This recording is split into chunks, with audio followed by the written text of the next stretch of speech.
Hi, welcome to the Sankofa Pan-African series.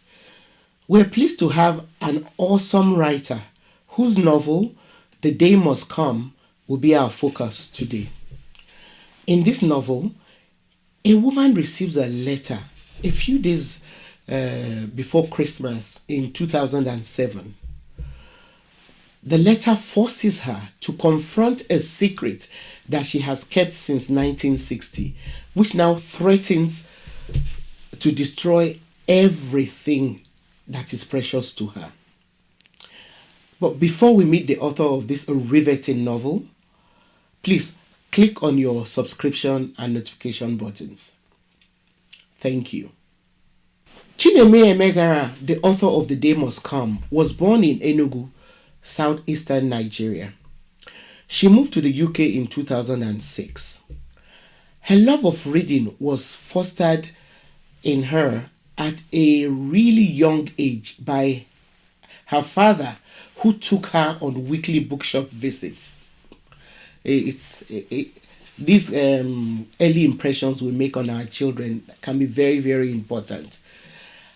Now, Chineme Emeghara holds a Bachelor of Arts in Mass Communication and an MSc in Human Resources Management. She focuses on preserving an African and globally relevant identity for herself, whilst enabling a strong sense of identity in her three children as well. But before we meet Chineme, let's hear what Gabriela has to share with us about the novel, The Day Must Come. Now, The Day Must Come is a book with a lot of heart.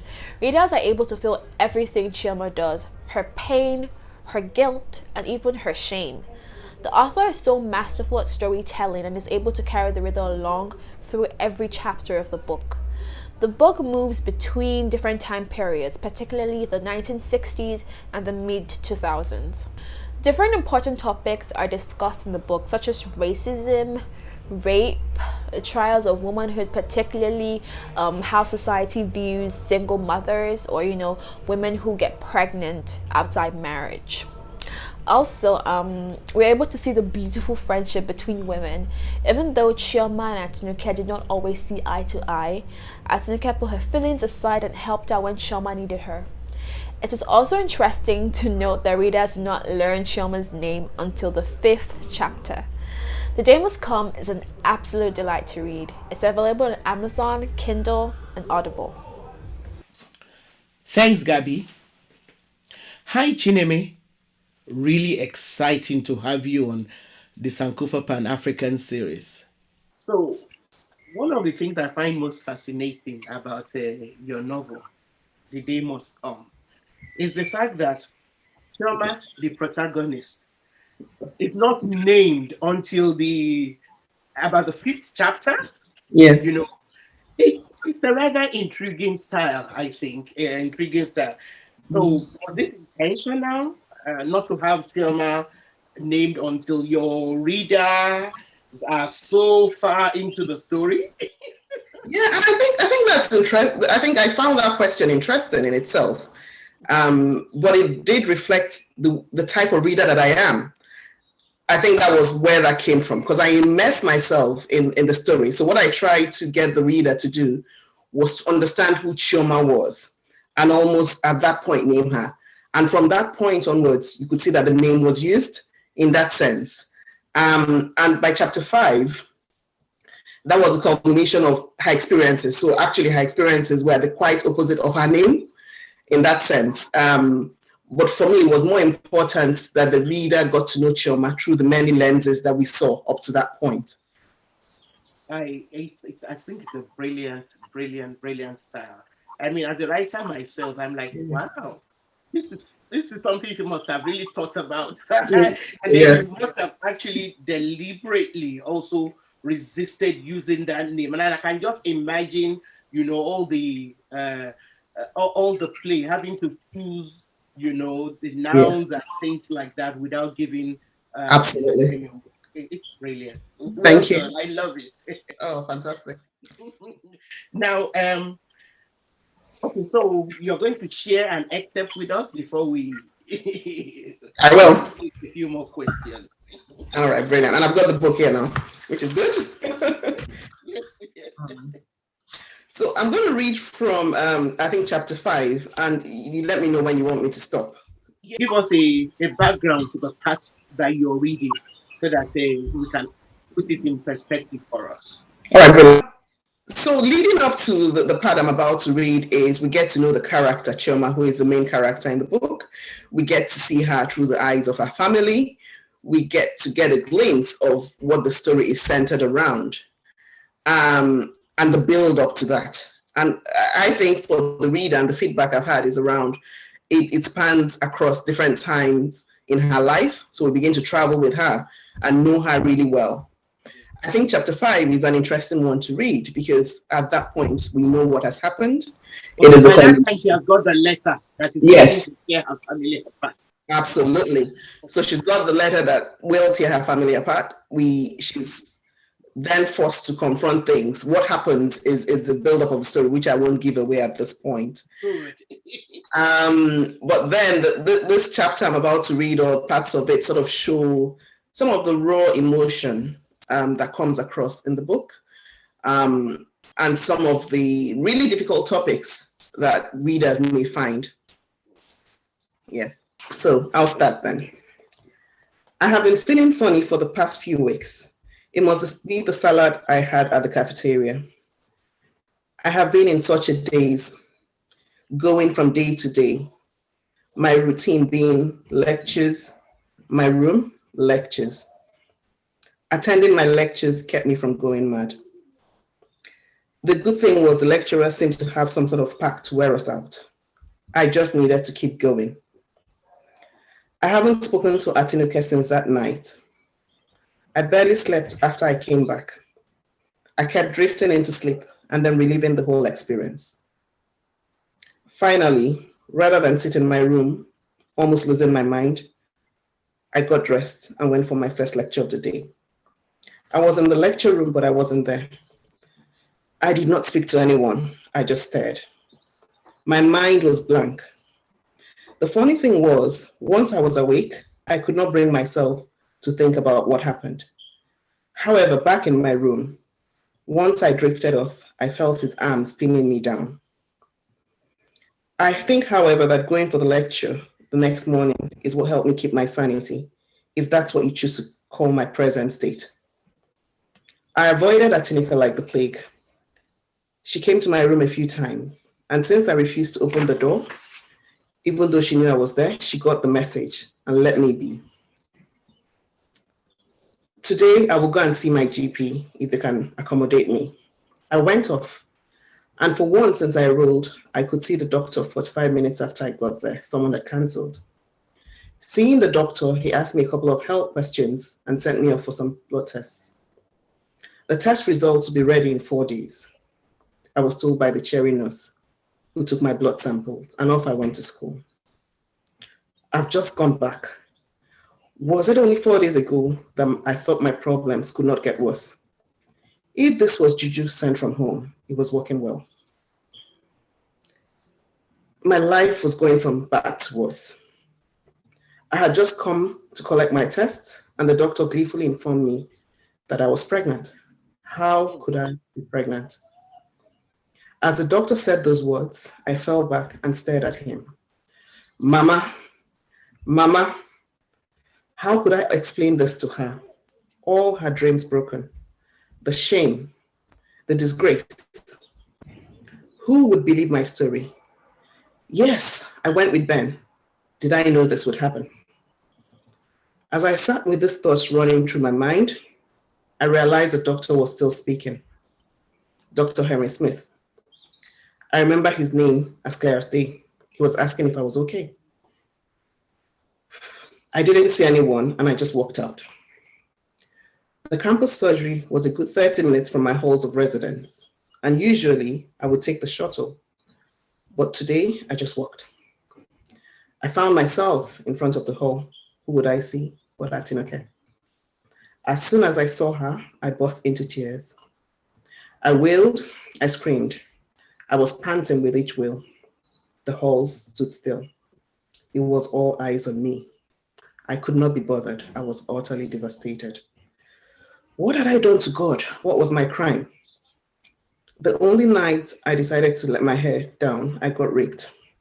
If that was not bad enough, I was pregnant. Who could I tell my story? How would I tell Mama? This would kill her.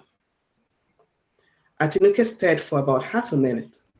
The next, she had her arms around me, comforting me as she said, "Oh, what is it? Come on, let's go in. I'm sure we can sort this out. Oh, did anything happen at home?" As she asked me the 1,000,001 questions, she steered me towards her room. That did not, however, stop her from having the final word. She turned to an audience that held their mouths agape and said, "Is this the first time you're seeing a woman cry? Get on with your lives." Oh, Atinuke, I remember thinking at the time, you are bossy. First of all, I love the friendship, the relationship between Chioma and Atinuke. I'm still going to come to that. But before I come to that, the way you handle this issue of rape, I think it's fantastic because you help us get into this girl's head in ways that, when you read newspaper reports or accounts of rape, we don't have access to. What kind of research did you do to be able to to write, such a moving and also eye-opening, you know, um, way of dealing with rape? I did a lot of research, and it's such a sensitive topic. You don't want to get it wrong. You don't want to make assumptions because of, like you said, we're just reading the papers. And as a writer, I'm sure you will appreciate that when you start doing your research, it takes you into a dark place because you get to read and almost you have to take yourself out of it. So it was really extensive around the experiences.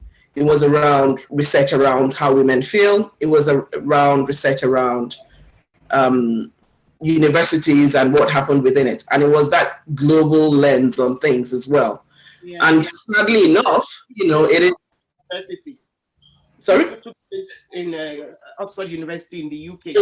Yeah, in Cambridge University. Sorry. No, that's good. Yes. So you then find the patterns almost. You find that things haven't gotten better. Over the years, you find that the stigma still exists. And that's what I'm talking about, the dark space. You almost see that women... And this was not somebody who met her in a dark corner or anything like that. It was like a date rape. This was someone she danced with. Yeah, she had met him fleetingly on a bus. And then this was her second meeting, but she was aware of him and she met him in a safe environment. Yeah. Christmas dinner party, where you almost relax your guard and all. And that's the way it happens. And when you look at the research that talks about people that people know happening. So yeah, it is that. Yeah. That's one of the things I like about what you do with it. This is not rape by a stranger, because there are ways in which people kind of justify those type of rapes. Yeah. Yeah, to try and justify it. Oh, maybe it was at least she knew the person. At least kind of people try and it can be easily downplayed. The way you dealt with it. The fact that she met him, was not reduced from the importance or from the pain, and the damage that it does. So readers will be forced to actually think about this thing that we call date rape. Absolutely. And that's the thing, isn't it? It's all the perceptions of what it is. I think the fundamental, if someone says no, if someone has not given consent, whatever the nature of the relationship, and that is what people find difficult to understand. So now going back to Atinuke and Chioma. Yeah. Like I said, I find the way you've crafted their relationship very, I love their relationship. I mean, no friendship is perfect. Yeah. And I'm also aware of this saying that we get thrown at us as women, although women are their own worst enemies and all of that, But here you've given us, two women who find that common ground, lead them, into a really meaningful friendship. So, can you please share your inspiration for that friendship? I think when I thought about their friendship, for me, I've always had a tribe of women supporting me. Thank you. So I don't buy into that whole. The relationship reads like, you actually know you have some really great. I have Atinukes in my life, and I've known Atinukes in my family, and I've known Atinukes in my work life. For me, I find that it is the beauty of the relationship comes from that common ground. Something must bring you together, but it's a tribe of women supporting you. It's being there for you. I grew up knowing them. I grew up with my mom, with her sisters, and I grew up with friends in that same light. And in my second book, I see the same thing. When I reflect on it now, I'm like, oh goodness, I must then rely on this tribe of women more than I know, because there is something there. And I found that the people that have challenged me, that have pushed me, have been that tribe. And they're there to tell you the truth. You get to find it. So it must not always be the pleasant or your wonderful friend, but being there for you through thick and thin, and supporting you through life. And a friend of mine says it's adulting with you, being an adult with you. That's what we do, isn't it? Awesome, man. A very beautiful friendship. It's a friendship that people who read your novel would refer to for a long time coming. And it's also a relationship that people would, when they're like going through some patches with their tribe of women, they'll, okay, look. Absolutely, yeah. You're right. And that's what you draw on, very, very, the friendship is nuanced in a really very realistic way. And I think with Atinuka and Choma, if I may, you also find they don't come from the same background. So that's interesting in itself. They also come from different tribes. And for me, that is the beauty of the friendship, where all those things do not matter. It is a meeting of the minds. And how you sort of play into that. In my second book, I play that with Smoke and Mirrors, but you see it through the lens of a sibling and a friend.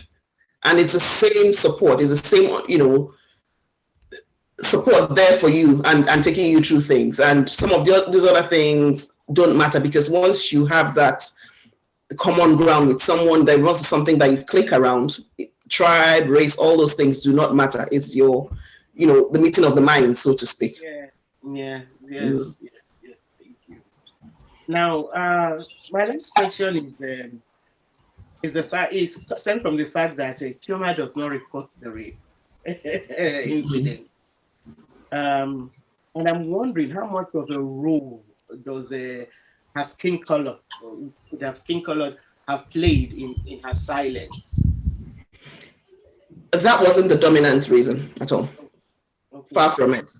I think, so for her, when that part I read showed you where her buttons were pushed, her motivators, her mother. Shame. I went with him. Those are common trends. So the self-blame, they wanting this to disappear. If she didn't get pregnant, that would have been the end of it. She would have just moved on with her pain, obviously, and every devastation, and who knows what else would happen in her mind. So I don't think the race thing, but also if you think about Chioma, she was there on scholarship. Who was a perpetrator, someone on a different social class. She didn't think she would be believed, and that is a problem. For most victims, they don't think they'll be believed, when they sort of report it. So I think race wasn't the dominant factor. It was all these other complex mix of things, which is she was just here to get her education and go. What was the purpose of reporting this and having the attention back on her? So while she knew she didn't cause it, but she didn't want that attention, it was in her mind, it was the wrong sort of attention for right or wrong reasons. And she couldn't bear to deal with not being believed, having to revisit it. She wanted to wish it away.